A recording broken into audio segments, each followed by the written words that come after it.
మా ఛానల్ని ఇంతవరకు సబ్స్క్రైబ్ చేయకపోతే వెంటనే సబ్స్క్రైబ్ చేయండి. లేటెస్ట్ అప్డేట్స్ కోసం బెల్ ఐకాన్ని క్లిక్ చేయండి. పిల్లలు, ఈ వీడియోలో మనం ఉపవాచకంలోని ఎలుకమ్మ పెళ్ళి అనే కథను గురించి తెలుసుకుందాం. తుంగభద్రా నది ఒడ్డున ఒక ఊరుండేది. ఆ ఊరికి దూరంగా చిన్న కుటీరంలో బ్రహ్మయ్య, అతని భార్య నివసిస్తూ ఉండేవాళ్ళు. వాళ్లకు పిల్లలు లేకపోవడంతో ఎవరినైనా తెచ్చి పెంచుకోవాలని భార్యకు కోరిక కలిగింది.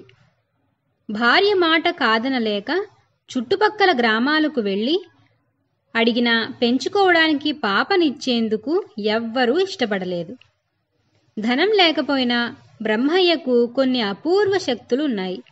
ఒక రోజున బ్రహ్మయ్య కుటీరం ముందర కూర్చుని ఉన్నాడు. కాకి ఒకటి ఎలుక పిల్లను ముక్కున కరచుకొని వెళ్తుండగా జారి బ్రహ్మయ్య ఇంటి ముందర పడింది.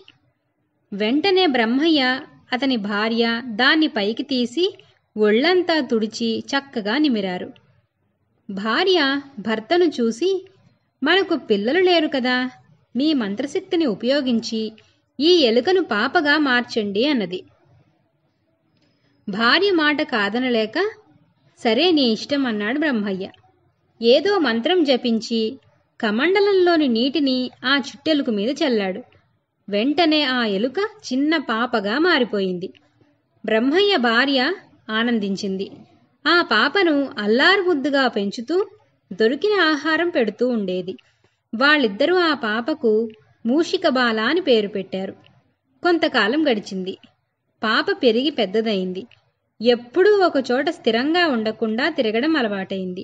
కనిపించిన వస్తువులన్నీ కొరకడం, చిరుతిండ్ల కోసం వెతకడం, పచ్చి కూరగాయలు తినడం, పప్పు డబ్బాలు వెతకడం, వడ్ల బస్తాల దగ్గర, బియ్యం బస్తాల దగ్గర తిరగడం, రంధ్రాలున్న చోటే ఆడుకోవడం, పిల్లలు కనిపిస్తే భయంతో పరిగెత్తడం మూషిక బాలకు సహజ లక్షణాలుగా మారిపోయాయి. ఇదిలా ఉండగా హఠాత్తుగా ఒక రోజున మూషిక బాల కనపడకుండా పోయింది. రాత్రి పొద్దుపోయే వరకు కూడా అమ్మాయి కనిపించకపోవడంతో బ్రహ్మయ్య దంపతులకు ఆందోళన అధికమైంది. ఉదయం లేవగానే పరిసరాలన్నీ వెతికారు. ఎక్కడా కనపడలేదు. కనిపించిన వాళ్ళందరినీ అడుగుతూ ఊళ్ళోకి వెళ్లారు. ఆనవాళ్లను బట్టి అటువంటి అమ్మాయి శివాలయంలో కనిపించిందని ఒక ఆయన చెప్పాడు. మీరు చెప్పిన గుర్తులన్నీ ఉన్న అమ్మాయిని నేను శివాలయంలోనే చూశానయ్యా. అయితే ఆలయ ప్రాంగణంలో వినాయక నవరాత్రుల సందర్భంగా పెద్ద వినాయక విగ్రహం ఒకటి ఏర్పాటు చేశారు.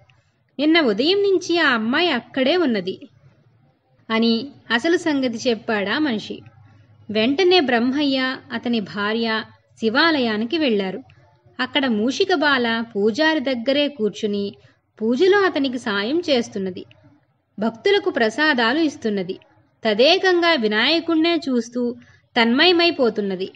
తల్లిదండ్రులను చూసి తనని అక్కడి నుంచి తీసుకుని పోతారేమోనని భయంతో దేవుడి విగ్రహం వెనుకకు వెళ్లి దాక్కున్నది.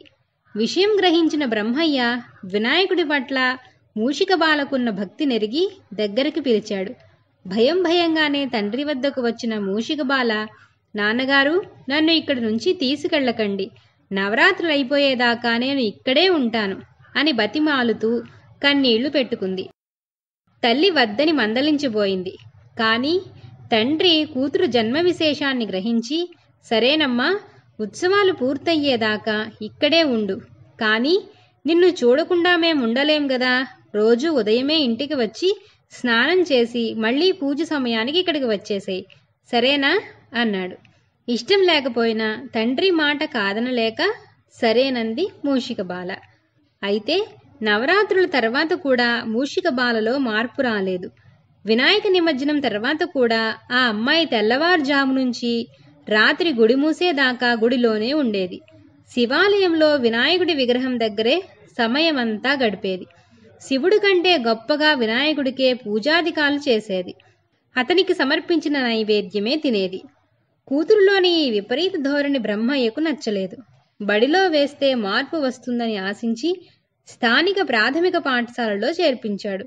అయినా రోజూ గుడికి వెళ్లి బడివేళ దాకా వినాయకుడి సేవలో గడిపేది. సెలవు రోజుల్లో అయితే ఇంటి ముఖం కూడా చూసేది కాదు. బడిలో కూడా బాగా అల్లరి చేసేది. ఎక్కడా స్థిరం ఉండేది కాదు. పుస్తకాలన్నీ కొరికేసేది. మూషిక బాల 4వ తరగతిలో ఉండగా ఒక సంఘటన జరిగింది. బడి పిల్లలను తీసుకుని వాళ్ళ టీచర్ అడవిలోని చెరువు దగ్గరికి పిక్నిక్ వెళ్లారు. దారిలో గీత అనే ఒక అమ్మాయి ప్రమాదవశాత్తు ఆ అడవిలో వేటగాడు పన్నిన వలలో ఇరుక్కున్నది. ఎంతమంది ప్రయత్నించినా ఆ వల నుంచి గీతను తప్పించలేకపోయారు. అప్పుడు మూషిక బాల తను పదునైన పండ్లతో ఆ వల తాళ్లను క్షణాల్లో కొరికి గీతను కాపాడింది. దాంతో పిల్లలందరికీ మూషిక బాల పట్ల ప్రత్యేక అభిమానం ఏర్పడింది. పరుగు పందెంలో కూడా ప్రతిసారి మూషిక బాలదే మొదటి బహుమతి. క్రమేణా మూషిక బాలకు చదువు పట్ల ఆసక్తి పెరిగి కళాశాల విద్య కూడా నిరాఘాటంగా పూర్తి చేసింది. పెళ్ళిడు రాగానే అమ్మాయికి పెళ్లి చేయాలనుకున్నారు బ్రహ్మయ్య దంపతులు. మీ మంత్రశక్తిని మరోసారి ఉపయోగించి అమ్మాయికి యోగ్యుడైన భర్తను తీసుకురండి అంది అతని భార్య. నా కూతురు పెళ్లి చేసుకుంటానంటే సూర్యుడినైనా తెచ్చి చేస్తానన్నాడు బ్రహ్మయ్య. మీకు అంత శక్తి ఉందని నాకు తెలుసు. సూర్యుడే మన అల్లుడవుతాడంటే ఇంకేం కావాలి? నిజం చేయండి అంది. బ్రహ్మయ్య సరేనని కళ్ళు మూసుకుని ధ్యానం చేయగా వెంటనే సూర్యుడు ప్రత్యక్షమైనాడు. తన కూతుర్ని పెళ్లాడమని సూర్యుణ్ణి అడిగాడు. మీ అమ్మాయిని పెళ్లి చేసుకోవడం నాకిష్టమే, కానీ ఆమెకు నేను నచ్చానో లేదో అడగండి అన్నాడు సూర్యుడు. వెంటనే బ్రహ్మయ్య కూతుర్ని పిలిచి అడిగాడు. నాన్నగారు, మీరు తెచ్చిన వరుడు బాగానే ఉన్నాడు, కానీ మరీ వెలుగులు చిమ్ముతున్నాడు. ఇంతటి మిరుమిట్లు గొలిపే కాంతిని భరించలేను అంటూ కళ్ళు మూసుకుని ఇంతకంటే మంచివరుడు ఎవరూ లేరా అందామె. సూర్యుడి కంటే గొప్పవాడెవరా అని ఆలోచించాడు బ్రహ్మయ్య. వెంటనే సూర్యుడు బ్రహ్మయ్యను చూసి నాకంటే మేఘుడు గొప్పవాడు అన్నాడు. ఒక్కొక్కసారి దట్టమైన మేఘాలు నేను పూర్తిగా భూమిపైకి కనపడకుండా మూసేస్తాయి అంటూ సూర్యుడు వెళ్ళిపోయాడు. ఇంతలో మేఘుడొచ్చాడు. మా మూషిక బాలను పెళ్లి చేసుకుంటావా అన్నాడు బ్రహ్మయ్య. కుమార్తెను కూడా అడిగాడు. వెంటనే మూషిక బాల ఒక్క నిమిషం ఆ మేఘుడి వంక చూసి, నాన్నగారు, వరుడు అందగాడే కాని నల్లగా ఉన్నాడు.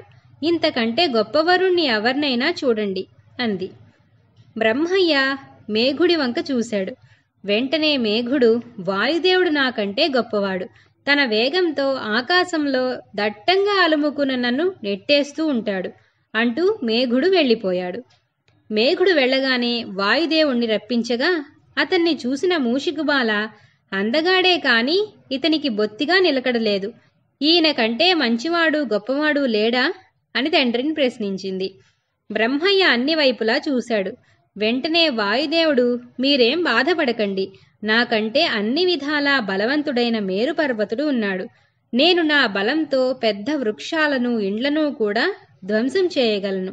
కానీ నాకెంత బలమున్నా ఆ పర్వతాన్ని మాత్రం కదిలించలేకపోతున్నాను. నీ కూతుర్ని ఆయనకిచ్చి పెళ్లి చేస్తే సంతోషిస్తుందన్న నమ్మకం ఉంది అని వాయుదేవుడు వెళ్ళిపోయాడు. ఆయన వెళ్ళిపోగానే మేరు పర్వతుడు ప్రత్యక్షమైనాడు. వెంటనే మూషిక బాల అతణ్ణి చూసి, ఈయనేమంత బాగోలేడు, మృదుత్వం లేదు, బండబారినట్లున్నాడు, ఇంతకంటే గొప్పవరుడు లేడా అని ప్రశ్నించింది. వెంటనే మేరు పర్వతుడు, మూషికరావు ఉన్నాడు. బలమైన కఠినమైన బండలా ఉన్న నా పర్వత శరీరాన్ని కూడా కొరికి రంధ్రాలు చేస్తాడు. ఆ శక్తి అతనొక్కడికే ఉంది.